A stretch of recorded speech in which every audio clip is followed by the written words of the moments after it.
ਟੋਏ ਤੇ ਫੱਟੇ ਰੱਖ ਕੇ ਇੱਕ ਜਗ੍ਹਾ ਤਿਆਰ ਕੀਤੀ ਗਈ ਤੇ ਸਿੱਖਾਂ ਨੂੰ ਹੁਕਮ ਦਿੱਤਾ ਗਿਆ ਕਿ ਜਿਸ ਕਿਸੇ ਨੇ ਵੀ ਜੰਗਲ ਪਾਣੀ ਜਾਣਾ ਹੈ ਇਸੇ ਜਗ੍ਹਾ ਤੇ ਹੀ ਜਾਣਾ ਹੈ। ਜਾਨ ਬਚਾਉਣ ਲਈ ਤਰਲੇ ਮਾਰਦਿਆਂ ਕਿਸੇ ਨੇ ਆਪਣੀ ਦਸਤਾਰ ਚੋਂ ਤੇ ਕਿਸੇ ਨੇ ਕਮਰ ਕੱਸੇ ਚੋਂ ਕੱਪੜੇ ਫਾੜ ਕੇ ਪੈਰਾਂ ਤੇ ਲਪੇਟੇ ਤਾਂ ਕਿ ਤਪਦੀ ਰੇਤਾ ਤੇ ਭੱਜਿਆ ਜਾ ਸਕੇ। ਮਹਾਰਾਜਾ ਰਣਜੀਤ ਸਿੰਘ ਦੇ ਟਾਈਮ ਜਦੋਂ ਇੱਥੇ ਗੁਰਦੁਆਰਾ ਸਾਹਿਬ ਬਣਾਉਣ ਲਈ ਨੀਹਾਂ ਪੁੱਟੀਆਂ ਗਈਆਂ ਤਾਂ ਜ਼ਮੀਨ ਵਿੱਚ ਦੱਬੇ ਕੰਕਾਲਾਂ ਦਾ ਇੱਥੇ ਵੱਡਾ ਢੇਰ ਲੱਗ ਗਿਆ ਸੀ। ਹਾਂਜੀ, ਸਤਿ ਸ਼੍ਰੀ ਅਕਾਲ ਗੇਮ ਚੇਂਜਰਸ ਸਕਸੈਸ ਦਾ ਰਾਹ ਚੈਨਲ ਤੇ ਆਪ ਸਭ ਦਾ ਜੀ ਆਇਆਂ ਨੂੰ। ਉਹ ਜਗ੍ਹਾ ਜਿੱਥੇ ਸਿੱਖ ਕਮਿਊਨਿਟੀ ਇਨਸਪਾਇਰ ਹੋਣ ਲਈ ਆਉਂਦੀ ਹੈ। ਪੰਜਾਬ ਦੀ ਧਰਤੀ ਯੋਧਿਆਂ ਤੇ ਸੂਰਮਿਆਂ ਦੀ ਧਰਤੀ ਰਹੀ ਹੈ। ਇਸ ਧਰਤੀ ਨੂੰ ਕਦੀ ਕਿਸਾਨਾਂ ਨੇ ਪਾਣੀ ਨਾਲ ਉਹਨਾਂ ਨਹੀਂ ਸਿੰਜਿਆ ਹੋਣਾ ਜਿੰਨਾ ਸਿੱਖਾਂ ਨੇ ਇਸ ਨੂੰ ਆਪਣੇ ਲਹੂ ਨਾਲ ਸਿੰਜਿਆ ਹੈ। ਇਤਿਹਾਸ ਦੀ ਤਵਾਰੀਖ ਵਿੱਚ ਖੂਨ ਡੁੱਲਣ ਦੇ ਇਹ ਵਾਕੇ ਹਰ ਸਫ਼ੇ ਤੇ ਛਪੇ ਹੋਏ ਹਨ। ਇਹੋ ਜਿਹੀ ਇੱਕ ਵਾਕੇ ਦੀ ਗੱਲ ਅੱਜ ਆਪਾਂ ਇਸ ਵੀਡੀਓ ਵਿੱਚ ਕਰਾਂਗੇ। ਸਿੱਖ ਇਤਿਹਾਸ ਵਿੱਚ 3 ਘੱਲੂਘਾਰਿਆਂ ਦਾ ਜ਼ਿਕਰ ਮਿਲਦਾ ਹੈ। ਵੱਡਾ ਘੱਲੂਘਾਰਾ, ਛੋਟਾ ਘੱਲੂਘਾਰਾ ਤੇ ਜੂਨ 84 ਦਾ ਤੀਜਾ ਘੱਲੂਘਾਰਾ। ਅੱਜ ਇਸ ਵੀਡੀਓ ਵਿੱਚ ਆਪਾਂ ਗੱਲ ਕਰਾਂਗੇ ਛੋਟੇ ਘੱਲੂਘਾਰੇ ਦੌਰਾਨ ਵਾਪਰੇ ਕਹਿਰ ਦੀ, ਜਦੋਂ ਇੱਕੋ ਦਿਨ ਵਿੱਚ ਬੇਰਹਿਮੀ ਨਾਲ 12,000 ਤੋਂ ਵੱਧ ਸਿੱਖਾਂ ਨੂੰ ਕਤਲ ਕਰ ਦਿੱਤਾ ਗਿਆ ਸੀ ਤੇ 3,000 ਤੋਂ ਵੱਧ ਸਿੱਖ ਬਾਅਦ ਵਿੱਚ ਕਤਲ ਕਰਨ ਲਈ ਗ੍ਰਿਫਤਾਰ ਕਰ ਲਏ ਗਏ ਸਨ। ਪਰ ਛੋਟੇ ਘੱਲੂਘਾਰੇ ਦੀ ਗੱਲ ਸ਼ੁਰੂ ਕਰਨ ਤੋਂ ਪਹਿਲਾਂ ਆਪਾਂ ਇਹ ਜਾਣ ਲਈਏ ਕਿ ਘੱਲੂਘਾਰੇ ਸ਼ਬਦ ਦਾ ਅਰਥ ਕੀ ਹੈ। ਪੰਜਾਬੀ ਵਿਦਵਾਨਾਂ ਮੁਤਾਬਿਕ ਜਦੋਂ ਕਿਸੇ ਕੌਮ ਦਾ ਇੱਕ ਛੋਟਾ ਜਿਹਾ ਅੰਸ਼ ਆਪਣੀ ਕੌਮ ਦੀ ਆਜ਼ਾਦੀ ਜਾਂ ਸਿਧਾਂਤਕ ਚੇਤਨਾ ਲਈ ਲੜਦਾ ਹੈ ਤਾਂ ਉਸ ਸੰਘਰਸ਼ ਨੂੰ ਕੁਚਲਣ ਦੀ ਆੜ ਵਿੱਚ ਜਦੋਂ ਸਥਾਨਕ ਪ੍ਰਸ਼ਾਸਨ ਵੱਲੋਂ ਸ਼ਾਂਤੀ ਨਾਲ ਰਹਿ ਰਹੇ ਲੋਕਾਂ ਨੂੰ ਵੀ ਕਤਲ ਕਰ ਦਿੱਤਾ ਜਾਂਦਾ ਹੈ ਤਾਂ ਇਸ ਵਾਕਿਆ ਨੂੰ ਘੱਲੂਘਾਰਾ ਕਿਹਾ ਜਾਂਦਾ ਹੈ। ਇਸ ਕਿੱਸੇ ਨੂੰ ਸਮਰਾਈਜ਼ ਕਰਨ ਲਈ ਅਸੀਂ ਜਿਹੜੇ ਮੁੱਖ ਸੋਰਸ ਦੀ ਵਰਤੋਂ ਕੀਤੀ ਹੈ ਉਹ ਹੈ ਸਰਦਾਰ ਰਤਨ ਸਿੰਘ ਭੰਗੂ ਦਾ ਲਿਖਿਆ ਹੋਇਆ ਪੰਥ ਪ੍ਰਕਾਸ਼ ਗ੍ਰੰਥ। ਬਟ ਜਿੱਦਾਂ ਕਿ ਇਸ ਚੈਨਲ ਦੇ ਰੈਗੂਲਰ ਵਿਊਅਰਸ ਨੂੰ ਪਤਾ ਹੈ ਕਿ ਸਿੱਖ ਇਤਿਹਾਸ ਸਾਡਾ ਆਪਣਾ ਲਿਖਿਆ ਹੋਇਆ ਨਹੀਂ ਹੈ। ਇਸ ਦਾ ਜ਼ਿਆਦਾਤਰ ਹਿੱਸਾ ਸਿੱਖ ਇਤਿਹਾਸਕਾਰਾਂ ਨੇ ਉਸ ਸਮੇਂ ਦੀਆਂ ਫਾਰਸੀ ਦੀਆਂ ਲਿਖਤਾਂ ਚੋਂ ਜਾਂ ਉਸ ਸਮੇਂ ਦੇ ਸਰਕਾਰੀ ਦਸਤਾਵੇਜ਼ਾਂ ਚੋਂ ਲੈ ਕੇ ਐਡਿਟ ਕੀਤਾ ਹੈ। ਬੇਸ਼ੱਕ ਉਹਨਾਂ ਲਿਖਤਾਂ 'ਚ ਸਿੱਖਾਂ ਲਈ ਕੁੱਤੇ, ਕਾਫਿਰ, ਕਾਲੇ ਮੂੰਹ ਵਾਲੇ ਯਾਨੀ ਕਿ ਜਿੰਨੇ ਹੋ ਸਕੇ ਗਲਤ ਸ਼ਬਦਾਂ ਦੀ ਵਰਤੋਂ ਕੀਤੀ ਗਈ ਹੈ, ਪਰ ਆਪਣੀਆਂ ਲਿਖਤਾਂ ਨਾ ਹੋਣ ਕਰਕੇ ਮਜਬੂਰੀ ਵਜੋਂ ਸਾਨੂੰ ਇਹਨਾਂ ਫਾਰਸੀ ਦੀਆਂ ਲਿਖਤਾਂ ਨੂੰ ਹੀ ਆਧਾਰ ਮੰਨਣਾ ਪੈਂਦਾ ਹੈ। ਇਸ ਲਈ ਕਈ ਗੱਲਾਂ ਤੇ ਵਿਦਵਾਨਾਂ ਦੀ ਆਪਸ ਵਿੱਚ ਸਹਿਮਤੀ ਬਣਦੀ ਹੋਈ ਨਹੀਂ ਦਿਖਦੀ। ਸੋ ਰੀਅਲ ਸਟੋਰੀ ਨੂੰ ਤੁਹਾਡੇ ਤੱਕ ਪਹੁੰਚਾਉਣ ਲਈ ਇਸ ਵੀਡੀਓ ਨੂੰ ਬਣਾਉਣ ਵਿੱਚ 3 ਹੋਰ ਬੁੱਕਸ ਦੀ ਵਰਤੋਂ ਵੀ ਕੀਤੀ ਗਈ ਹੈ। ਸਿੱਖ ਇਤਿਹਾਸ ਬਾਈ ਡਾਕਟਰ ਗੰਡਾ ਸਿੰਘ ਜੀ, ਸਾਡਾ ਇਤਿਹਾਸ ਬਾਈ ਪ੍ਰਿੰਸੀਪਲ ਸਤਵੀਰ ਸਿੰਘ ਤੇ ਸਿੱਖ ਤਵਾਰੀਖ ਤੇ ਘੱਲੂਘਾਰੇ ਬਾਈ ਡਾਕਟਰ ਹਰਜਿੰਦਰ ਸਿੰਘ ਦਲਵੀਰ। ਇਸ ਕਹਿਰ ਦੀ ਘਟਨਾ ਨੂੰ ਸਮਝਣ ਲਈ ਆਓ ਹੁਣ ਆਪਾਂ ਚੱਲਦੇ ਹਾਂ ਸਨ 1746 ਦੇ ਮਾਰਚ ਮਹੀਨੇ ਵਿੱਚ, ਜਦੋਂ ਜ਼ਕਰੀਆ ਖਾਨ ਦਾ ਪੁੱਤਰ ਯਹੀਆ ਖਾਨ ਲਾਹੌਰ ਦੀ ਗੱਦੀ ਤੇ ਕਾਬਜ਼ ਸੀ। ਜ਼ਕਰੀਆ ਖਾਨ ਉਹੀ ਸੀ ਜਿਸ ਨੇ ਭਾਈ ਤਾਰੂ ਸਿੰਘ ਜੀ ਦਾ ਖੋਪੜ ਲਹਾ ਕੇ ਉਹਨਾਂ ਨੂੰ ਸ਼ਹੀਦ ਕਰਵਾਇਆ ਸੀ ਤੇ ਯਹੀਆ ਖਾਨ ਆਪਣੇ ਪਿਓ ਨਾਲ 2 ਰਤੀਆਂ ਵੱਧ ਹੀ ਜ਼ਾਲਮ ਸੀ। ਉਸ ਦਾ ਦੀਵਾਨ ਯਾਨੀ ਕਿ ਫਾਈਨੈਂਸ ਮਿਨਿਸਟਰ ਸੀ ਲਖਪਤ ਰਾਏ ਤੇ ਲਾਹੌਰ ਦੀ ਫੌਜ ਦਾ ਜਰਨੈਲ ਸੀ ਲਖਪਤ ਰਾਏ ਦਾ ਛੋਟਾ ਭਰਾ ਜਸਪਤ ਰਾਏ। ਇਹ ਤਿੰਨੋਂ ਹੀ ਹਲਕਾਏ ਕੁੱਤਿਆਂ ਵਾਂਗ ਸਿੱਖਾਂ ਦਾ ਮਾਸ ਨੋਚਦੇ ਰਹਿੰਦੇ ਸਨ। ਸਿਰਫ ਸਿੱਖਾਂ ਦਾ ਹੀ ਨਹੀਂ, ਹਿੰਦੂ ਹੁੰਦੇ ਹੋਏ ਹਿੰਦੂਆਂ ਤੇ ਜਜੀਆ ਟੈਕਸ ਲਗਵਾਉਣ ਵਿੱਚ ਲਖਪਤ ਰਾਏ ਦਾ ਵੱਡਾ ਹੱਥ ਸੀ। ਜਜੀਆ ਮਤਲਬ ਜਿਉਂਦੇ ਰਹਿਣ ਦਾ ਟੈਕਸ। ਜਿਉਂਦੇ ਰਹਿਣਾ ਹੈ ਤਾਂ ਟੈਕਸ ਦੇਣਾ ਹੀ ਪਊਗਾ, ਕਿਉਂਕਿ ਉਸ ਸਮੇਂ ਦੀ ਹੁਕੂਮਤ ਆਮ ਜਨਤਾ ਦੀ ਦੁਸ਼ਮਣ ਹੁੰਦੀ ਸੀ। ਸੋ ਜਿੰਨਾ ਜ਼ਿਆਦਾ ਇਹ ਆਮ ਜਨਤਾ ਨੂੰ ਤੰਗ ਕਰਦੇ ਸਨ ਉਨੀਆਂ ਹੀ ਸਰਕਾਰ ਤੋਂ ਇਹਨਾਂ ਨੂੰ ਬਖਸ਼ਿਸ਼ਾਂ ਤੇ ਇਨਾਮ ਮਿਲਦੇ ਸਨ। ਉਸ ਸਮੇਂ ਦੇ ਸਿੱਖਾਂ ਨੂੰ ਆਪਾਂ 3 ਭਾਗਾਂ ਵਿੱਚ ਵੰਡ ਸਕਦੇ ਹਾਂ। ਪਹਿਲੇ ਜਿਹੜੇ ਕਿ ਕਿਰਤ ਕਰਕੇ ਜੀਵਨ ਬਿਤਾਉਣ ਵਾਲੇ ਸਧਾਰਨ ਸਿੱਖ ਸਨ। ਦੂਸਰੇ ਉਹ ਜੋ ਸਰਕਾਰ ਦੀ ਨੌਕਰੀ ਕਰਦੇ ਸਨ, ਇਹਨਾਂ ਨੂੰ ਮਿਲਵਰਤਨੀਏ ਸਿੱਖ ਕਿਹਾ ਜਾਂਦਾ ਸੀ। ਸਰਕਾਰ ਤੇ ਬਾਗੀ ਸਿੰਘਾਂ ਦਾ ਸਮਝੌਤਾ ਕਰਾਉਣ ਵਿੱਚ ਕਈ ਵਾਰ ਇਹ ਵਿਚੋਲੀਏ ਦਾ ਅਹਿਮ ਰੋਲ ਅਦਾ ਕਰਦੇ ਸਨ। ਤੇ ਤੀਜੇ ਹੁੰਦੇ ਸਨ ਖਾੜਕੂ ਸਿੰਘ, ਜਿਹੜੇ ਧਰਮ ਯੁੱਧ ਵਿੱਚ ਜੂਝਦੇ ਸਨ, ਜੋ ਕਹਿੰਦੇ ਸੀ ਕਿ ਗੁਰੂ ਗੋਬਿੰਦ ਸਿੰਘ ਜੀ ਨੇ ਖਾਲਸੇ ਨੂੰ ਰਾਜ ਬਖਸ਼ਿਆ ਸੀ ਤੇ ਅਸੀਂ ਉਹ ਰਾਜ ਲੈ ਕੇ ਹੀ ਰਹਾਂਗੇ, ਜੋ ਜੰਗਲਾਂ ਵਿੱਚ ਘੋੜਿਆਂ ਦੀਆਂ ਕਾਠੀਆਂ ਤੇ ਰਾਤਾਂ ਗੁਜ਼ਾਰਦੇ ਸਨ। ਇਨ੍ਹਾਂ ਖਾੜਕੂ ਸਿੰਘਾਂ ਦੇ ਮੁਖੀ ਸਨ ਮਹਾਰਾਜਾ ਰਣਜੀਤ ਸਿੰਘ ਜੀ ਦੇ ਦਾਦਾ ਜੀ ਸਰਦਾਰ ਚੜ੍ਹਤ ਸਿੰਘ ਜੀ ਸ਼ੁਕਰ ਚੱਕੀਆ, ਸਰਦਾਰ ਸੁੱਖਾ ਸਿੰਘ ਜੀ ਮਾੜੀ ਕੰਮੋ ਕੀ ਤੇ ਸਰਦਾਰ ਜੱਸਾ ਸਿੰਘ ਅੱਲੂਵਾਲੀਆ। ਇਨ੍ਹਾਂ ਸਿੰਘਾਂ ਦਾ ਇੱਕ ਜੱਥਾ ਜੰਗਲਾਂ ਚੋਂ ਨਿਕਲ ਕੇ ਵਿਸਾਖੀ ਮਨਾਉਣ ਗੁਰਦੁਆਰਾ ਰੋੜੀ ਸਾਹਿਬ ਅਹਿਮਦਾਬਾਦ ਜਾ ਰਿਹਾ ਸੀ। ਗੁਰਦੁਆਰਾ ਰੋੜੀ ਸਾਹਿਬ ਦਾ ਸਿੱਖ ਇਤਿਹਾਸ ਵਿੱਚ ਬੜਾ ਉੱਚਾ ਸਥਾਨ ਹੈ, ਕਿਉਂਕਿ ਇੱਥੇ ਭਾਈ ਲਾਲੋ ਜੀ ਦੇ ਘਰ ਅਹਿਮਦਾਬਾਦ ਵਿੱਚ ਦੁਨੀਆ ਦਾ ਪਹਿਲਾ ਗੁਰਦੁਆਰਾ ਸਾਹਿਬ ਬਣਾਇਆ ਗਿਆ ਸੀ। ਇੱਥੇ ਰਹਿ ਕੇ ਹੀ ਗੁਰੂ ਨਾਨਕ ਦੇਵ ਜੀ ਨੇ ਹਿੰਦੁਸਤਾਨ ਦੇ ਰਾਜਿਆਂ ਨੂੰ ਤੇ ਲੋਕਾਂ ਨੂੰ ਸੁਚੇਤ ਕੀਤਾ ਸੀ ਕਿ ਤਿਆਰੀ ਖਿੱਚ ਕੇ ਰੱਖੋ, ਬਾਬਰ ਆਪਣੀਆਂ ਫੌਜਾਂ ਲੈ ਕੇ ਇੱਧਰ ਨੂੰ ਵਧਿਆ ਆ ਰਿਹਾ ਹੈ। ਪਰ ਉਸ ਸਮੇਂ ਹਿੰਦੁਸਤਾਨ ਦੇ ਲੋਕ ਕਰਮਕਾਂਡਾਂ ਵਿੱਚ ਇੰਨੇ ਉਲਝੇ ਹੋਏ ਸਨ ਕਿ ਉਹਨਾਂ ਦਾ ਕਹਿਣਾ ਸੀ ਕਿ ਅਸੀਂ ਬਾਬਰ ਦੀਆਂ ਫੌਜਾਂ ਨਾਲ ਲੜਨਾ ਨਹੀਂ ਹੈ। ਸਾਡੇ ਕੋਲ ਤਾਂ ਇੰਨੇ ਵੱਡੇ ਜੋਤਸ਼ੀ ਤੇ ਤੰਤਰ ਮੰਤਰ ਦੇ ਗਿਆਨੀ ਬੈਠੇ ਹਨ ਜਿਨ੍ਹਾਂ ਆਪਣੇ ਮੰਤਰਾਂ ਨਾਲ ਬਾਬਰ ਦੀ ਫੌਜ ਨੂੰ ਅੰਨਾ ਹੀ ਕਰ ਦੇਣਾ ਹੈ। ਪਰ ਜਦੋਂ ਬਾਬਰ ਦੀਆਂ ਫੌਜਾਂ ਆਈਆਂ ਤਾਂ ਇਹ ਮੰਤਰ ਉਹਨਾਂ ਦਾ ਵਾਲ ਵੀ ਵਿੰਗਾ ਨਾ ਕਰ ਸਕੇ ਤੇ ਬਾਬਰ ਨੇ ਬੜੀ ਆਸਾਨੀ ਨਾਲ ਪੂਰੇ ਭਾਰਤ ਤੇ ਕਬਜ਼ਾ ਕਰ ਲਿਆ। ਤੇ ਜਦੋਂ ਬਾਬਰ ਨੇ ਭਾਰਤ ਵਿੱਚ ਜ਼ੁਲਮ ਕੀਤੇ ਤਾਂ ਗੁਰੂ ਨਾਨਕ ਸਾਹਿਬ ਨੇ ਉਸ ਦਾ ਵੀ ਵਿਰੋਧ ਕੀਤਾ, ਜਿਸ ਲਈ ਫਿਰ ਉਹਨਾਂ ਨੂੰ ਗ੍ਰਿਫਤਾਰ ਕਰ ਲਿਆ ਗਿਆ ਤੇ ਗੁਰੂ ਨਾਨਕ ਸਾਹਿਬ ਨੂੰ ਵੀ ਜੇਲ੍ਹ ਵਿੱਚ ਰਹਿ ਕੇ ਚੱਕੀਆਂ ਪੀਸਣੀਆਂ ਪਈਆਂ। ਤੇ ਅਖੀਰਕਾਰ ਜਦੋਂ ਪੂਰਾ ਐਮਨਾਬਾਦ ਉਜੜ ਗਿਆ, ਰੋੜੀ ਹੋ ਗਿਆ, ਉਦੋਂ ਲੋਕਾਂ ਦੀ ਗੱਲ ਸਮਝ ਵਿੱਚ ਆਈ। ਉਸ ਸਮੇਂ ਗੁਰੂ ਨਾਨਕ ਸਾਹਿਬ ਨੇ ਇੱਥੇ ਰੋੜੀ ਹੋ ਚੁੱਕੇ ਸ਼ਹਿਰ ਵਿੱਚ ਬੈਠ ਕੇ ਸੰਗਤਾਂ ਨੂੰ ਉਪਦੇਸ਼ ਦਿੱਤੇ ਸਨ। ਇਸ ਲਈ ਇਸ ਗੁਰਦੁਆਰਾ ਸਾਹਿਬ ਦਾ ਨਾਮ ਰੋੜੀ ਸਾਹਿਬ ਰੱਖਿਆ ਗਿਆ ਸੀ। ਤੇ ਜਦੋਂ 1945 ਵਿੱਚ ਰੋੜੀ ਸਾਹਿਬ ਜਾਂਦੀਆਂ ਸਿੱਖ ਸੰਗਤਾਂ ਰਸਤੇ ਵਿੱਚ ਬੱਦੋਕੀ ਦੇ ਨੇੜੇ ਯਹੀਆ ਖਾਨ ਦੇ ਇਲਾਕੇ ਵਿੱਚ ਦਾਖਲ ਹੋਈਆਂ ਤਾਂ ਜਰਨੈਲ ਜਸਪਤ ਰਾਏ ਨੇ ਉਹਨਾਂ ਨੂੰ ਇੱਥੋਂ ਚਲੇ ਜਾਣ ਦਾ ਹੁਕਮ ਦਿੱਤਾ। ਸਿੱਖਾਂ ਨੇ ਬੇਨਤੀ ਕੀਤੀ ਕਿ ਅਸੀਂ ਬਸ ਨਗਰ ਦੇ ਬਾਹਰ ਕੁਝ ਟਾਈਮ ਲਈ ਹੀ ਰੁਕਣਾ ਹੈ, ਅਸੀਂ ਲੰਗਰ ਬਣਾਵਾਂਗੇ, ਛਕਾਂਗੇ ਤੇ ਇੱਥੋਂ ਚਲੇ ਜਾਵਾਂਗੇ। ਪਰ ਹੌਲੀ-ਹੌਲੀ ਕਰਦਿਆਂ ਗੱਲ ਇੱਥੋਂ ਤੱਕ ਵੱਧ ਗਈ ਕਿ ਉਹ ਪਾਪੀ ਆਪਣੀਆਂ ਫੌਜਾਂ ਲੈ ਕੇ ਸਿੱਖਾਂ ਤੇ ਹਮਲਾ ਕਰਨ ਆ ਪਹੁੰਚਿਆ। ਸਿੱਖਾਂ ਦੀ ਹਰ ਇੱਕ ਜੰਗ ਦੀ ਤਰ੍ਹਾਂ ਇਹ ਵੀ ਇੱਕ ਅਨਬੈਲੈਂਸਡ ਵਾਰ ਹੀ ਸੀ। ਇੱਕ ਪਾਸੇ ਮੁਗਲਾਂ ਦੀ ਹਜ਼ਾਰਾਂ ਗਿਣਤੀ ਵਿੱਚ ਵੈਲ ਟ੍ਰੇਨਡ ਆਰਮੀ ਤੇ ਸਾਰੇ ਜੰਗੀ ਹਥਿਆਰ ਸਨ ਤੇ ਦੂਜੇ ਪਾਸੇ ਲਗਭਗ 300 ਦੇ ਕਰੀਬ ਸਿੰਘ ਸੀ ਜੋ ਬੜੇ ਹੀ ਸੀਮਿਤ ਹਿੱਲਿਆਂ ਵਸੀਲਿਆਂ ਨਾਲ ਲੜ ਰਹੇ ਸਨ।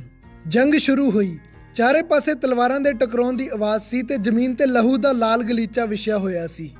ਉਸ ਸਮੇਂ ਦੇ ਰਾਜੇ ਮਹਾਰਾਜੇ ਤੇ ਵੱਡੇ ਅਹੁਦੇਦਾਰ ਹਾਥੀਆਂ ਦੀ ਸਵਾਰੀ ਕਰਨੀ ਬੜੀ ਪਸੰਦ ਕਰਦੇ ਸਨ ਤੇ ਜੇ ਇਤਿਹਾਸ ਵੱਲ ਨਜ਼ਰ ਮਾਰੀਏ ਤਾਂ ਪੋਰਸ ਦੀ ਸਿਕੰਦਰ ਤੋਂ ਹਾਰ ਦਾ ਕਾਰਨ ਵੀ ਹਾਥੀ ਹੀ ਸਨ। ਤੇ ਜਦੋਂ ਅਹਿਮਦ ਸ਼ਾਹ ਅਬਦਾਲੀ ਨੂੰ ਹਾਥੀਆਂ ਨਾਲ ਇੰਟਰੋਡਿਊਸ ਕਰਵਾਇਆ ਗਿਆ ਤਾਂ ਉਸਨੇ ਕਿਹਾ ਸੀ ਕਿ ਮੈਂ ਹਾਥੀ ਦੀ ਸਵਾਰੀ ਕਰਨੀ ਬਿਲਕੁਲ ਪਸੰਦ ਨਹੀਂ ਕਰੂੰਗਾ ਕਿਉਂਕਿ ਇਸ ਦੀਆਂ ਲਗਾਮਾਂ ਮੇਰੇ ਹੱਥ ਵਿੱਚ ਨਹੀਂ ਹੋਣਗੀਆਂ। ਤੇ ਜੇ ਗੱਲ ਕਰੀਏ ਸਿੱਖਾਂ ਦੀ ਤਾਂ 6ਵੇਂ ਪਾਤਸ਼ਾਹ ਧੰਨ ਸ਼੍ਰੀ ਗੁਰੂ ਹਰਗੋਬਿੰਦ ਸਾਹਿਬ ਤੋਂ ਲੈ ਕੇ ਮਹਾਰਾਜਾ ਰਣਜੀਤ ਸਿੰਘ ਤੱਕ ਸਿੱਖਾਂ ਨੇ ਕਦੀ ਕਿਸੇ ਜੰਗ ਵਿੱਚ ਹਾਥੀਆਂ ਦੀ ਵਰਤੋਂ ਨਹੀਂ ਕੀਤੀ। ਪਰ ਇਸ ਦੇ ਪਿੱਛੇ ਇੱਕ ਵਿਲੱਖਣ ਕਾਰਨ ਹੈ ਜੋ ਤੁਸੀਂ ਬਾਬਾ ਬੰਦਾ ਸਿੰਘ ਬਹਾਦਰ ਦੀ ਵਾਰ ਸਟ੍ਰੈਟਜੀਜ਼ ਵਾਲੇ ਵੀਡੀਓ ਵਿੱਚ ਦੇਖ ਸਕਦੇ ਹੋ। ਪਰ ਇਹ ਪਾਪੀ ਜਰਨੈਲ ਜਸਪਤ ਰਾਏ ਹਾਥੀ ਤੇ ਸਵਾਰ ਹੋ ਕੇ ਜੰਗ ਵਿੱਚ ਆਇਆ ਸੀ। ਉਸੇ ਸਮੇਂ ਇੱਕ ਸੂਰਮਾ ਸਿੱਖ ਨਿਭਾਊ ਸਿੰਘ ਨੇ ਇੱਕ ਵਿਲੱਖਣ ਕਾਰਨਾਮਾ ਕਰ ਦਿਖਾਇਆ। ਉਹ ਹਾਥੀ ਦੇ ਪਿਛਲੇ ਪਾਸੇ ਪੂਛ ਫੜ ਕੇ ਫੁਰਤੀ ਨਾਲ ਉੱਪਰ ਚੜ ਗਏ ਤੇ ਉਹਨਾਂ ਹਾਥੀ ਤੇ ਬੈਠੇ ਜਸਪਤ ਰਾਏ ਦਾ ਸਿਰ ਵੱਢ ਕੇ ਜ਼ਮੀਨ ਤੇ ਸੁੱਟ ਦਿੱਤਾ। ਆਪਣੇ ਜਰਨੈਲ ਦਾ ਵੱਡਿਆ ਸਿਰ ਦੇਖ ਕੇ ਮੁਗਲ ਫੌਜਾਂ ਵਿੱਚ ਹਾਹਾਕਾਰ ਮਚ ਗਈ। ਮੁਗਲ ਫੌਜਾਂ ਪਿੱਠ ਵਿਖਾ ਕੇ ਭੱਜਣ ਲੱਗ ਪਈਆਂ। ਕੁਝ ਸਿਪਾਹੀ ਜਸਪਤ ਰਾਏ ਦੀ ਲਾਸ਼ ਲਿਜਾਉਣ ਲਈ ਸ਼ਾਮ ਤੱਕ ਲੜਦੇ ਰਹੇ ਪਰ ਉਹਨਾਂ ਨੂੰ ਇਸ ਵਿੱਚ ਕਾਮਯਾਬੀ ਨਹੀਂ ਮਿਲ ਪਾਈ। ਤਦ ਅਖੀਰਕਾਰ ਹਾਰ ਮੰਨ ਕੇ ਜਸਪਤ ਰਾਏ ਦਾ ਗੁਰੂ ਗੋਸਾਈ ਜਗਤ ਭਗਤ ਸਿੱਖਾਂ ਕੋਲ ਆਉਂਦਾ ਹੈ ਤੇ ਬੇਨਤੀ ਕਰਦਾ ਹੈ ਕਿ ਅਸੀਂ ਲੜ ਕੇ ਤਾਂ ਲਾਸ਼ ਨਹੀਂ ਲਿਜਾ ਸਕੇ, ਮੈਂ ਆ 500 ਰੁਪਏ ਤੁਹਾਡੇ ਲੰਗਰ ਵਿੱਚ ਪਾ ਕੇ ਹੱਥ ਜੋੜਦਾ ਹਾਂ, ਕਿਰਪਾ ਕਰਕੇ ਮੈਨੂੰ ਲਾਸ਼ ਲਿਜਾਣ ਦੀ ਇਜਾਜ਼ਤ ਦਿਓ। ਤਦ ਸਿੰਘਾਂ ਨੇ ਉਸ ਨੂੰ ਲਾਸ਼ ਲਿਜਾਣ ਇਹ ਗੱਲ ਜਦੋਂ ਵੱਡੇ ਭਰਾ ਦੀਵਾਨ ਲਖਪਤ ਰਾਏ ਨੂੰ ਪਤਾ ਲੱਗੀ ਤਾਂ ਉਹ ਗੁੱਸੇ ਨਾਲ ਲਾਲ ਹੋ ਗਿਆ। ਉਸਨੇ ਰਾਜਗੱਦੀ ਤੇ ਬੈਠੇ ਯਹੀਆ ਖਾਨ ਦੇ ਕਦਮਾਂ ਵਿੱਚ ਆਪਣੀ ਪੱਗ ਸੁੱਟ ਕੇ ਐਲਾਨ ਕੀਤਾ ਕਿ ਜਿਸਨੇ ਧਰਮ ਸ਼ੁਰੂ ਕੀਤਾ ਸੀ ਉਹ ਵੀ ਇੱਕ ਖੱਤਰੀ ਸੀ ਤੇ ਮੈਂ ਵੀ ਇੱਕ ਖੱਤਰੀ ਹੀ ਹਾਂ। ਜਿੰਨਾ ਚਿਰ ਇਹ ਸਿੱਖ ਨਾਮ ਦੀ ਚੀਜ਼ ਇਸ ਧਰਤੀ ਤੋਂ ਮਿਟਾ ਨਹੀਂ ਦਿੰਦਾ ਮੈਂ ਦੁਬਾਰਾ ਇਹ ਪੱਗ ਆਪਣੇ ਸਿਰ ਤੇ ਨਹੀਂ ਰੱਖੂੰਗਾ।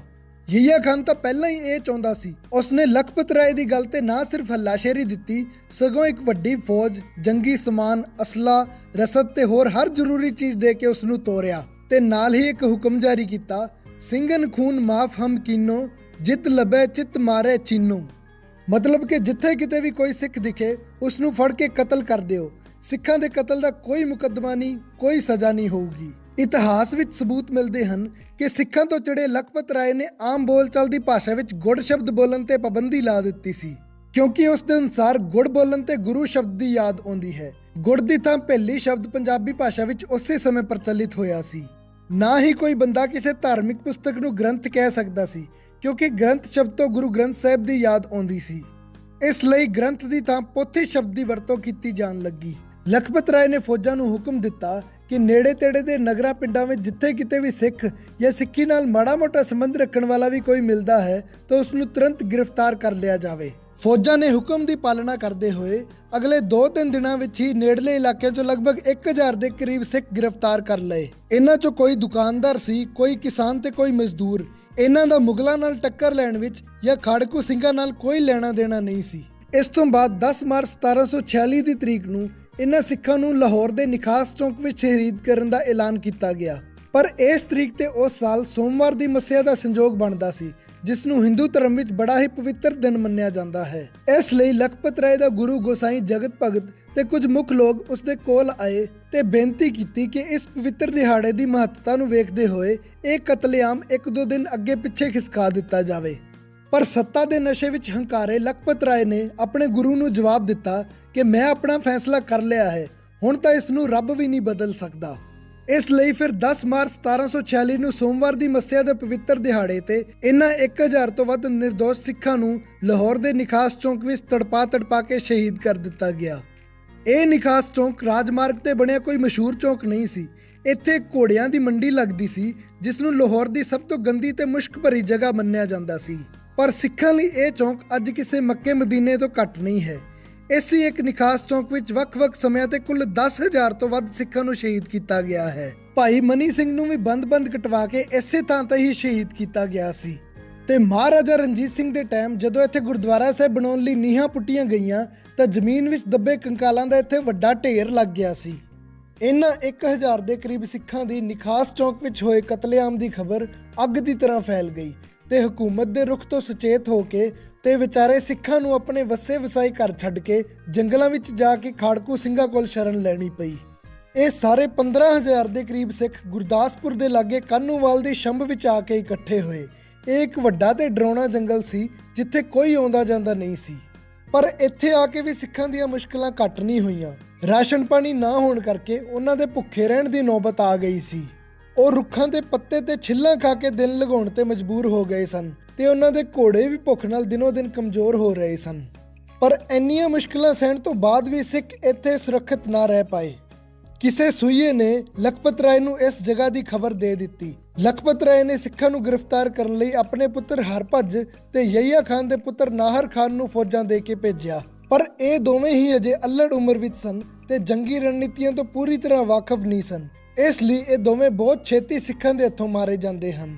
ਪਹਿਲਾ ਭਰਾ ਤੇ ਫਿਰ ਇਹਨਾਂ ਦੋਹਾਂ ਦੀ ਮੌਤ ਦੀ ਖਬਰ ਨਾਲ ਲਖਪਤ ਰਾਏ ਆਪੇ ਤੋਂ ਬਾਹਰ ਹੋ ਗਿਆ ਸੀ। ਉਸਨੇ ਗੁੱਸੇ ਵਿੱਚ ਆ ਕੇ ਦੂਰ ਨੇੜੇ ਦੇ ਇਲਾਕਿਆਂ 'ਚੋਂ 300 ਤੋਂ ਵੱਧ ਤਰਖਾਨ ਇਕੱਠੇ ਕੀਤੇ ਤੇ ਉਹਨਾਂ ਨੂੰ ਜੰਗਲ ਵੱਢਣ ਲਾ ਦਿੱਤਾ। ਪਰ ਉਹ ਕੋਈ ਮਸ਼ੀਨੀ ਯੁੱਗ ਤਾਂ ਸੀ ਨਹੀਂ। ਤਰਖਾਨਾਂ ਤੋਂ ਕਿੰਨਾ ਕੁ ਜੰਗਲ ਵੱਢਿਆ ਜਾਣਾ ਸੀ। 2-4 ਦਿਨਾਂ ਬਾਅਦ ਜਦੋਂ ਲਖਪਤ ਰਾਏ ਤੋਂ ਸਬਰ ਨਾ ਹੋਇਆ ਤਾਂ ਉਸਨੇ ਤਰਖਾਨਾਂ ਨੂੰ ਰੋਕ ਦਿੱਤਾ ਤੇ ਨਕਸ਼ਾ ਮੰਗਾ ਕੇ ਜੰਗਲ ਨੂੰ ਘੇਰਨ ਦਾ ਇੱਕ ਨਵਾਂ ਪਲਾਨ ਬਣਾਇਆ। ਜੰਗਲ ਦੇ ਇੱਕ ਪਾਸੇ ਪਹਾੜੀਆਂ ਸੀ ਜਿੱਥੇ ਉਸਨੇ ਸੁਨੇਹਾ ਭੇਜ ਕੇ ਪਹਾੜੀ ਰਾਜਿਆਂ ਦੀਆਂ ਫੌਜਾਂ ਤੈਨਾਤ ਕਰਵਾ ਦਿੱਤੀਆਂ ਸੀ। ਇੱਕ ਪਾਸੇ ਰਾਵੀ ਦਾ ਦਰਿਆ ਵਗਦਾ ਸੀ ਜੋ ਪੂਰੇ ਉਫਾਨ ਤੇ ਸੀ। ਤੀਜੇ ਪਾਸੇ ਇਹ ਪਾਪੀ ਆਪ ਫੌਜਾਂ ਲੈ ਕੇ ਖੜਾ ਸੀ ਤੇ ਚੌਥੇ ਪਾਸੇ ਇਸਨੇ ਜੰਗਲ ਨੂੰ ਅੱਗ ਲਾਉਣ ਦਾ ਹੁਕਮ ਦੇ ਦਿੱਤਾ ਸੀ। ਹੁਣ ਸਿੰਘ ਚਾਰੇ ਪਾਸਿਓਂ ਘਿਰ ਚੁੱਕੇ ਸਨ। ਹੁਣ ਜੇ ਉਹ ਰਾਵੀ ਪਾਰ ਕਰਨ ਦੀ ਕੋਸ਼ਿਸ਼ ਕਰਦੇ ਹਨ ਤਾਂ ਪਾਣੀ ਦਾ ਤੇਜ਼ ਵਹਾਅ ਉਹਨਾਂ ਨੂੰ ਪਾਣੀ ਵਿੱਚ ਪੈਰ ਨਹੀਂ ਰੱਖਣ ਦੇ ਰਿਹਾ। ਜੇ ਉਹ ਪਹਾੜੀ ਤੇ ਚੜ੍ਹਨ ਦੀ ਕੋਸ਼ਿਸ਼ ਕਰਦੇ ਹਨ ਤਾਂ ਉੱਤੋਂ ਫੌਜਾਂ ਦੀਆਂ ਗੋਲੀਆਂ, ਤੀਰ ਤੇ ਪੱਥਰ ਸ਼ਰੇਆਮ ਮੌਤ ਦਾ ਸਵਾਗਤ ਕਰ ਰਹੇ ਹਨ। ਜੇ ਉਹ ਤੀਜੇ ਪਾਸੇ ਭੱਜਣ ਦੀ ਕੋਸ਼ਿਸ਼ ਕਰਦੇ ਹਨ ਤਾਂ ਲਖਪਤ ਰਾਏ ਦੀਆਂ ਫੌਜਾਂ ਮੌਤ ਦਾ ਫਤਵਾ ਲਈ ਖੜੀਆਂ ਹਨ ਤੇ ਚੌਥੇ ਪਾਸੇ ਜੂਨ ਦੇ ਮਹੀਨੇ ਵਿੱਚ ਮੱਚਦੇ ਭਾਂਬੜ ਦਾ ਸੇਕ ਉਹਨਾਂ ਨੂੰ ਅੱਗੇ ਵਧਣ ਨਹੀਂ ਦੇ ਰਿਹਾ ਸੀ। ਇਤਿਹਾਸਕਾਰ ਦੱਸਦੇ ਹਨ ਕਿ ਉਸ ਸਾਲ ਮੌਸਮ ਇੰਨਾ ਗਰਮ ਸੀ ਕਿ ਜੰਗਲ ਵਿੱਚ ਰਹਿੰਦਿਆਂ ਜਦੋਂ ਸਿੱਖ ਕਦੀ-ਕਦਾਈ ਪ੍ਰਸ਼ਾਦੇ ਪਕਾਉਂਦੇ ਸਨ ਤਾਂ ਉਹ ਢਾਲਾਂ ਤੇ ਜ਼ਮੀਨ ਦਾ ਰੇਤਾ ਪਾ ਕੇ ਢਾਲਾਂ ਗਰਮ ਕਰਕੇ ਉਸ ਤੇ ਰੋਟੀਆਂ ਸੇਕ ਲੈਂਦੇ ਸਨ। ਭੁੱਖ ਨਾਲ ਸਿੱਖਾਂ ਦਾ ਤਾਂ ਬੁਰਾ ਹਾਲ ਹੋਇਆ ਹੀ ਸੀ। ਘੋੜੇ ਵੀ ਇੰਨੇ ਕਮਜ਼ੋਰ ਹੋ ਚੁੱਕੇ ਸਨ ਕਿ ਜਦੋਂ ਸਿੱਖ ਉਹਨਾਂ ਦੀ ਸਵਾਰੀ ਕਰਨ ਦੀ ਕੋਸ਼ਿਸ਼ ਕਰਦੇ ਸਨ ਤਾਂ ਵਜਨ ਨਾਲ ਉਹ ਡਿੱਗ ਪੈਂਦੇ ਸਨ। ਇਸ ਲਈ ਫਿਰ ਮਜਬੂਰੀ ਵਿੱਚ ਸਿੱਖਾਂ ਨੂੰ ਘੋੜਿਆਂ ਦਾ ਸਾਥ ਵੀ ਛੱਡਣਾ ਪਿਆ ਤੇ ਉਹਨਾਂ ਜੱਥਾ ਬਣਾ ਕੇ ਪੈਦਲ ਰਾਵੀ ਦੇ ਕੰਢੇ ਉੱਥੋਂ ਨਿਕਲਣ ਦਾ ਫੈਸਲਾ ਕੀਤਾ। ਪਰ ਜੰਗਲ ਤੋਂ ਬਾਹਰ ਨਿਕਲ ਕੇ ਭੱਜਣਾ ਵੀ ਸਿੱਖਾਂ ਲਈ ਸੌਖਾ ਨਹੀਂ ਸੀ।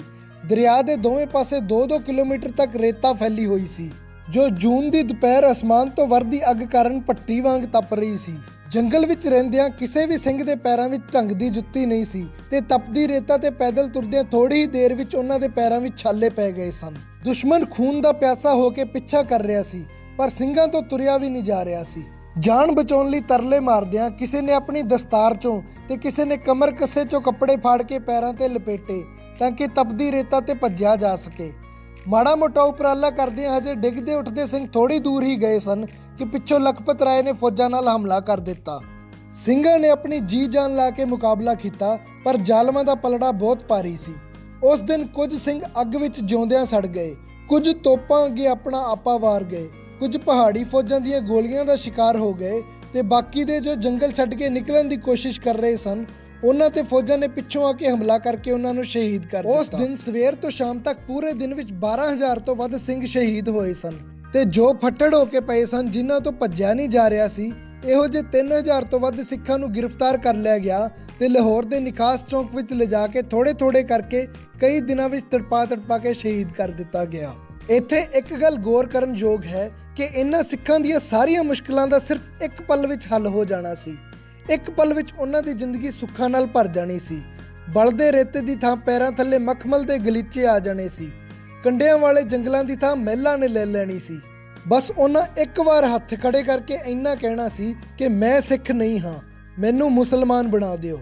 ਤੇ ਜੇ ਇਹਨਾਂ ਹਾਲਾਤਾਂ ਨੂੰ ਅੱਜ ਨਾਲ ਕੰਪੇਅਰ ਕਰੀਏ ਤਾਂ ਜੇ ਕਿਸੇ ਨੌਜਵਾਨ ਸਿੱਖ ਨੂੰ ਕਿਹਾ ਜਾਵੇ ਕਿ ਆਲੇ ਜਵਾਨਾ ਅੱਜ ਤੋਂ ਇਹ ਆਲੀਸ਼ਾਨ ਘਰ ਤੇਰਾ, ਬੋਲ ਤੈਨੂੰ ਕਿਹੜੀ ਗੱਡੀ ਚਾਹੀਦੀ ਹੈ, ਮੈਂ ਲੈ ਕੇ ਦੇਣਾ, ਬਸ ਤੈਨੂੰ ਆਪਣੇ ਕੇਸ ਕਤਲ ਕਰਵਾਉਣੇ ਪੈਣਗੇ, ਤਾਂ ਤੁਸੀਂ ਅੰਦਾਜ਼ਾ ਲਾ ਸਕਦੇ ਹੋ ਕਿ ਅੱਜ ਦੇ ਪੀੜ੍ਹੀ ਦੇ ਸਿੱਖ ਕੀ ਜਵਾਬ ਦੇਣਗੇ ਜੋ ਆਪ ਪੈਸੇ ਦੇ ਕੇ ਹਰ ਹਫਤੇ ਨਾਈ ਦੀ ਹਾਜ਼ਰੀ ਭਰਦੇ ਹਨ। ਖੈਰ ਚਲੋ ਆਪਾਂ ਵਾਪਸ ਆਉਣੇ ਆਪਣੇ ਟੌਪਿਕ ਤੇ। ਕਹਿੰਦੇ ਹੈ ਨਾ ਕਿ ਹਰ ਇੱਕ ਨੂੰ ਆਪਣੀ ਕਰਨੀ ਦਾ ਫਲ ਭੁਗਤਣਾ ਹੀ ਪੈਂਦਾ ਹੈ। ਯਹੀਆ ਖਾਨ ਤੇ ਲਖਪਤ ਰਾਏ ਨੂੰ ਵੀ ਆਪਣੀ ਕਰਨੀ ਦਾ ਫਲ ਮਿਲਣ ਵਿੱਚ ਬਹੁਤਾ ਸਮਾਂ ਨਹੀਂ ਲੱਗਿਆ। ਜ਼ਕਰੀਆ ਖਾਨ ਦੇ 3 ਪੁੱਤਰ ਸਨ। ਪਹਿਲਾ ਯਹੀਆ ਖਾਨ ਜੋ ਲਾਹੌਰ ਦੀ ਗੱਦੀ ਤੇ ਕਾਬਜ਼ ਸੀ ਤੇ ਦੂਸਰਾ ਸ਼ਾਹ ਨਿਵਾਸ। ਵੈਸੇ ਇਸ ਦਾ ਰੀਅਲ ਨੇਮ ਰਿਆਤ ਉੱਲਾ ਸੀ, ਪਰ 1739 ਵਿੱਚ ਇਸਨੇ ਨਾਦਰ ਸ਼ਾਹ ਵੱਲੋਂ ਇੱਕ ਜੰਗ ਬੜੀ ਬਹਾਦਰੀ ਨਾਲ ਲੜੀ ਸੀ ਤੇ ਨਾਦਰ ਸ਼ਾਹ ਨੇ ਖੁਸ਼ ਹੋ ਕੇ ਇਸ ਨੂੰ ਸ਼ਾਹ ਨਿਵਾਸ ਨਾਮ ਦਿੱਤਾ ਸੀ। ਮਾਫ ਕਰਿਓ, ਤੀਸਰੇ ਦਾ ਨਾਮ ਮੈਨੂੰ ਕਾਫੀ ਰਿਸਰਚ ਕਰਨ ਤੋਂ ਬਾਅਦ ਵੀ ਨਹੀਂ ਮਿਲਿਆ। ਵੈਸੇ ਆਪਾਂ ਨੂੰ ਉਸ ਦੀ ਲੋੜ ਵੀ ਨਹੀਂ ਪੈਣੀ। ਘੱਲੂਘਾਰੇ ਦੀ ਘਟਨਾ ਦੇ ਲਗਭਗ 1 ਸਾਲ ਬਾਅਦ ਹੀ ਸ਼ਾਹ ਨਿਵਾਸ ਨੇ ਫੌਜ ਇਕੱਠੀ ਕੀਤੀ ਤੇ ਬਗਾਵਤ ਕਰਕੇ ਤਖਤਾ ਪਲਟ ਕਰ ਦਿੱਤਾ ਤੇ ਆਪ ਲਾਹੌਰ ਦਾ ਹਾਕਮ ਬਣ ਗਿਆ।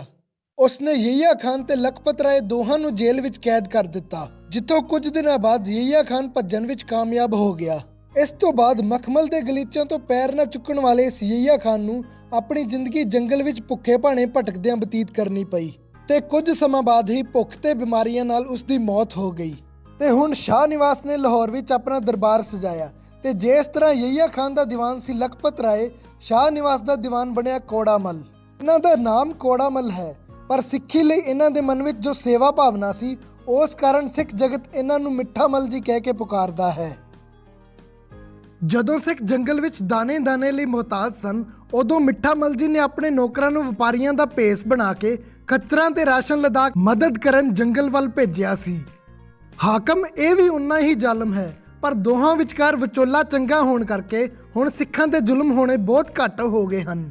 ਸ਼ਾਹ ਨਿਵਾਸ ਨੇ ਲਖਪਤ ਰਾਏ ਤੇ 3 ਲੱਖ ਰੁਪਏ ਜੁਰਮਾਨਾ ਲਗਾਇਆ ਸੀ ਤੇ ਕਿਹਾ ਸੀ 3 ਲੱਖ ਰੁਪਏ ਭਰ ਦੇ, ਤੇਰੀ ਜਾਨ ਬਖਸ਼ ਦਿੱਤੀ ਜਾਊਗੀ। ਪਰ ਉਸ ਤੋਂ 3 ਲੱਖ ਰੁਪਏ ਇਕੱਠੇ ਨਾ ਹੋ ਸਕੇ। ਤਦ ਕੋੜਾਮਲ ਜੀ ਨੇ ਪੇਸ਼ਕਸ਼ ਕੀਤੀ ਕਿ ਬਾਦਸ਼ਾਹ ਜੇ ਮੈਂ 3 ਲੱਖ ਰੁਪਏ ਦੇ ਦੇਵਾਂ ਤਾਂ ਕੀ ਤੂੰ ਲਖਪਤ ਰਾਏ ਮੇਰੇ ਹਵਾਲੇ ਕਰ ਦੇਂਗਾ?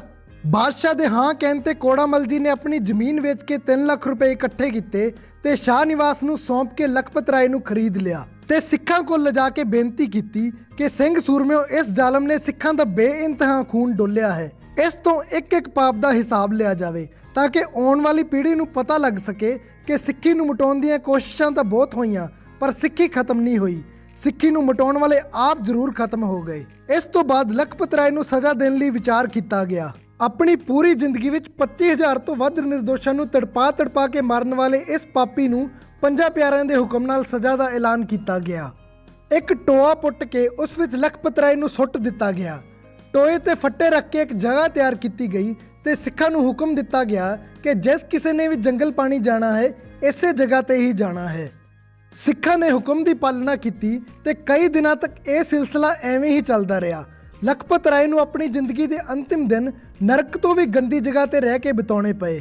ਹਾਲਾਂਕਿ ਕੁਝ ਦਿਨਾਂ ਬਾਅਦ ਮਾਫੀ ਮੰਗਣ ਤੇ ਉਸ ਨੂੰ ਬਾਹਰ ਕੱਢ ਲਿਆ ਗਿਆ ਸੀ, ਪਰ ਉਦੋਂ ਤੱਕ ਉਸ ਨੂੰ ਇੰਨੀਆਂ ਬਿਮਾਰੀਆਂ ਲੱਗ ਗਈਆਂ ਸਨ ਕਿ ਕੁਝ ਹੀ ਦਿਨਾਂ ਵਿੱਚ ਫਿਰ ਉਹਨਾਂ ਬਿਮਾਰੀਆਂ ਨਾਲ ਉਸ ਦੀ ਮੌਤ ਹੋ ਗਈ। ਇਸ ਤਰ੍ਹਾਂ ਲਖਪਤ ਰਾਏ ਤੇ ਯਹੀਆ ਖਾਨ ਦੋਨਾਂ ਨੂੰ ਸਿੱਖਾਂ ਤੇ ਕੀਤੇ ਇੱਕ ਜ਼ੁਲਮ ਦਾ ਹਿਸਾਬ ਦੇਣਾ ਪਿਆ। ਵੀਡੀਓ ਪਸੰਦ ਆਇਆ ਹੋਵੇ ਤਾਂ ਲਾਈਕ ਕਰਕੇ ਅੱਗੇ ਦੱਬ ਕੇ ਸ਼ੇਅਰ ਜ਼ਰੂਰ ਕਰਿਓ ਤੇ ਦੂਸਰਿਆਂ ਤੋਂ ਚੈਨਲ ਸਬਸਕ੍ਰਾਈਬ ਕਰਾਉਣ ਲਈ ਤੁਹਾਡਾ ਬਹੁਤ ਧੰਨਵਾਦ। ਸਪਾਂਸਰਸ਼ਿਪ ਤੇ ਬਿਜ਼ਨਸ ਇਨਕੁਆਇਰੀ ਲਈ ਡਿਟੇਲਸ ਤੁਹਾਨੂੰ ਡਿਸਕ੍ਰਿਪਸ਼ਨ ਵਿੱਚ ਮਿਲ ਜਾਣਗੀਆਂ ਤੇ ਜਾਣ ਤੋਂ ਪਹਿਲਾਂ ਕਮੈਂਟ ਬਾਕਸ ਵਿੱਚ ਵਾਹਿਗੁਰੂ ਜੀ ਲਿਖ ਕੇ ਆਪਣੀ ਹਾਜ਼ਰੀ ਜ਼ਰੂਰ ਲਵਾਇਓ। ਵਾਹਿਗੁਰੂ ਜੀ ਕਾ ਖਾਲਸਾ, ਵਾਹਿਗੁਰੂ ਜੀ ਕੀ ਫਤਿਹ।